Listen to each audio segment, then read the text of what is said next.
Birmanie, 1959. Au milieu du chaos émerge Andinan, un camp de travail dirigé d'une main de fer par Steiner qui se cache des soldats allemands. Un jour, un prisonnier nommé Martin Tillmann arrive au camp. On l'emmène dans un étang crasseux et on l'oblige à se battre contre un autre détenu. Martin porte quelques coups et terrasse son adversaire avec une efficacité glaciale. Steiner observe sans broncher et ordonne à son gorille, Rich Tickneck, d'achever la victime de Martin. Rich Tickneck obéit et le corps s'effondre sans résistance, marquant le prix de la violence. Après le combat, on escorte Martin vers sa cellule. En chemin, il croise Isabelle, une femme du village. Les gardes la harcèlent sans gêne. Martin s'interpose, baisse la tête et charge avec force, laissant les deux gardes sonner. Il gagne une inimitié immédiate, mais trace aussi une limite qu'il ne compte pas laisser franchir. Dans sa cellule, Martin découvre qu'Isabelle visite Steiner chaque semaine avec des fleurs. Intrigué, il lui demande pourquoi elle insiste si lui n'y prête pas attention. Isabelle, sereine, retourne la question et veut savoir si Martin veut des fleurs. Elle dit aussi qu'elle le voit comme un homme gentil parce qu'il se dresse quand on la maltraite et qu'il ne devrait pas être en prison. Pendant ce temps, Steiner reçoit un rapport de Boone. Un visiteur attend. Harrison, un agent de police anglais. Harrison exige la libération de Martin, recherché en Angleterre pour affronter un procès. Steiner ne cède pas. Martin est trop précieux pour l'argent qu'il rapporte et pour être le meilleur combattant de Den Dinan. Steiner feint de ne connaître aucun Martin et renvoie Harrison avec Boom comme escorte. Un jour, on amène Martin devant Steiner et 3 de ses alliés. Rich Tickneck, membre des forces spéciales espagnoles. Boom, un ex-héros des forces spéciales vietnamiennes, accusé de trahison et maintenant traqué dans son pays. Amarillo, un vieil exilé qui a combattu à Berlin. On lui annonce qu'il sera bientôt libre, mais Steiner prévient que le Royaume-Uni n'est pas sûr, avec la police aux trousses. Il lui propose de rejoindre son groupe pour le garder près de lui, même après sa sortie. Martin refuse et assure qu'il suivra son propre chemin, tendant l'atmosphère. À sa sortie, Martin n'a ni argent ni papier. Il décide d'aller chez Isabelle et rencontre Valentin, son beau-père. Il cherche un appui dans un terrain hostile. Valentin l'écoute avec attention et pèse ses mots, conscient que chaque décision peut avoir des conséquences immédiates. Dans la conversation, Martin revient au mystère des fleurs pour Steiner. Valentin explique que la vraie mère d'Isabelle est mariée à Steiner. Mais il l'accuse d'avoir trahi. C'est pourquoi il ne reconnaît pas Isabelle comme sa fille. Isabelle envoie des fleurs dans l'espoir qu'un jour, il l'accepte. Valentin lui offre du travail dans son bar et Martin accepte. La vie de Martin s'améliore pas à pas. Il travaille, respire plus calmement et son lien avec Isabelle grandit jusqu'à devenir romantique. Une nuit, le bar est bondé et l'alcool déclenche une bagarre. Valentin appelle Martin et lui demande de le virer. Un homme le défie et Martin agite avec précision, le met à terre et quand d'autres s'ajoutent, il les neutralise un par un. La nuit se termine avec le sol couvert de chaises renversées et d'égos blessés. Le lendemain matin, Boone et Rach Tickneck arrivent au bar. Ils informent Martin que l'homme avec qui il s'est battu était un des combattants de Steiner. Il est gravement blessé et ne pourra plus se battre. Steiner, furieux, tient Martin pour responsable et lui exige un remplaçant en lui offrant beaucoup d'argent s'il gagne le prochain combat. Martin accepte de se battre mais refuse l'argent et la proposition de devenir combattant. Rich Tickneck le menace d'expulser tout le monde du bar s'il ne coopère pas, augmentant la pression. Après leur départ, Martin confie à Valentin qu'il sent qu'il porte malheur aux siens. Valentin, pragmatique, lui suggère de faire ce que Steiner demande. Il lui donne la permission de se battre et va droit au bureau de Steiner. On l'emmène sur le ring où le public parie avec des cris et des billets en l'air. Martin affronte son premier adversaire, le charge et le combat continue avec des rivaux en série.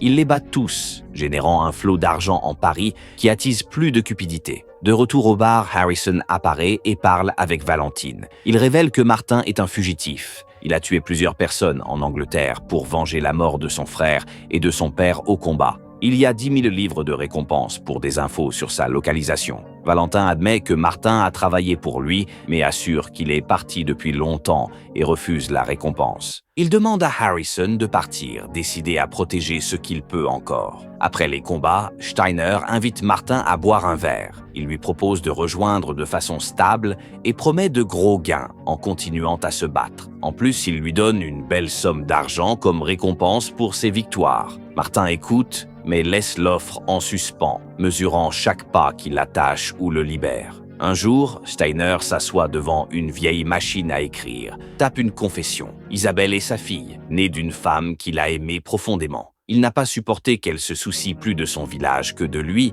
et c'est pourquoi il a cessé de la reconnaître. Il plie le papier et le place derrière, une photo de son mariage avec la mère d'Isabelle. Le secret reste caché, attendant le moment de sortir au jour. Quand Martin revient chez Valentine, celui-ci lui propose de partir aux États-Unis avec Isabelle et commencer une nouvelle vie. Il prévoit de vendre le bar et de déménager en Thaïlande. Martin est d'accord, mais sait qu'il a besoin d'argent. Il décide de se battre une fois de plus pour en réunir assez. Il va voir Steiner et demande d'entrer dans le prochain combat. Steiner répond que personne ne veut l'affronter parce que tous parient sur sa victoire et suggère qu'il perde intentionnellement. Martin accepte. Dans le grand combat, la foule crie son nom, mais il laisse son adversaire gagner. Valentin, qui a parié sur lui, reste figé en voyant la chute. Il s'avère que Rich Tigniek a orchestré une arnaque pour laisser Valentin sans défense et s'emparer du bar. Richunk arrive et exige que Valentin parte. Isabelle, présente, demande comment Martin a pu perdre. Amarillo intervient et explique que tout est parti du plan. Isabelle, indignée, le gifle. Amarillo répond par un coup qui la projette au sol, allumant la mèche. Valentin, en voyant Isabelle blessée, sort son arme. Rich Tigniek la lui arrache vite et tire sur Valentin et Isabelle. Quand Martin arrive, encore ignorant de ce qui s'est passé, Ricknick le vise et tire aussi. Martin et Isabelle semblent mourir sur le coup. Ristiknek donne l'ordre. Enterrez-les vivants, scellant le crime sous terre. Après le départ du groupe, Martin reprend conscience, rampe et parvient à sortir de la tombe avec un effort surhumain. Il retourne et aide Isabelle à respirer, à résister, à survivre. Il la confie à la communauté locale qui lui prodigue des soins. Martin s'éloigne et entame un entraînement implacable jour et nuit jusqu'à se forger pour la vengeance qui l'appelle.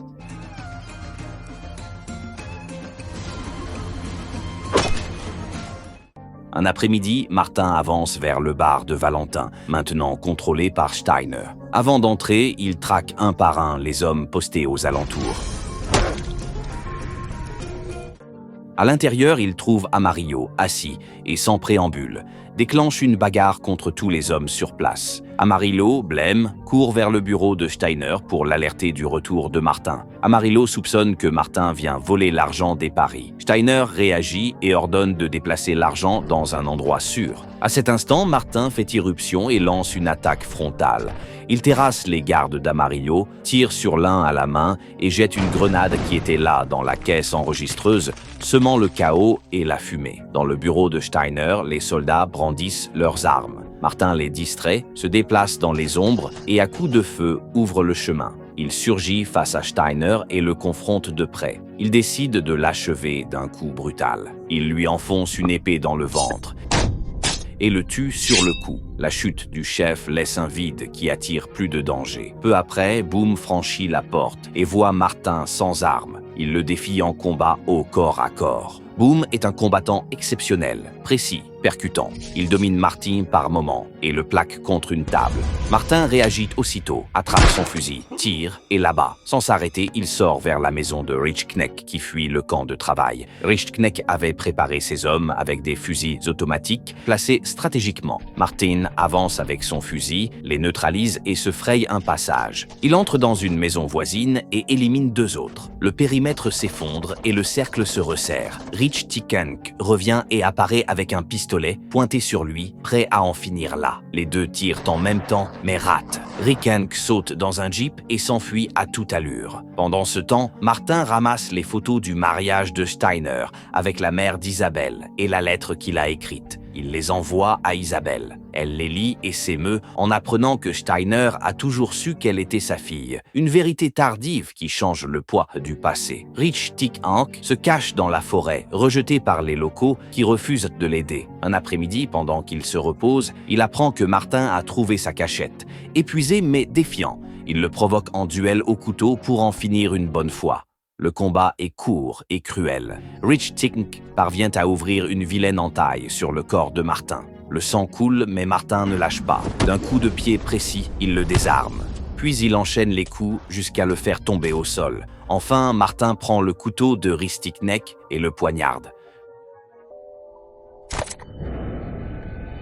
clôturant le compte pour la mort de Valentine. Dans la scène finale, Harrison visite Martin avec l'intention de l'emmener en Angleterre. Martin s'oppose et prévient que s'il l'y force, il fera du mal. Ils trouvent un accord. Martin obtient sa liberté et ne sera plus poursuivi par la police britannique. La guerre peut s'achever, mais sa pourriture reste vivante dans les hommes qui l'ont survécu. Certains la cachent derrière l'argent, d'autres derrière le pouvoir ou le silence. Martin a appris qu'il n'y a pas de paix sans justice, ni justice sans sacrifice, que la vengeance ne lave pas le sang. Mais parfois, c'est la seule chose qui laisse respirer. Si t'es arrivé jusqu'ici, sûrement que tu vas adorer cette vidéo que je te recommande. Clique dessus maintenant.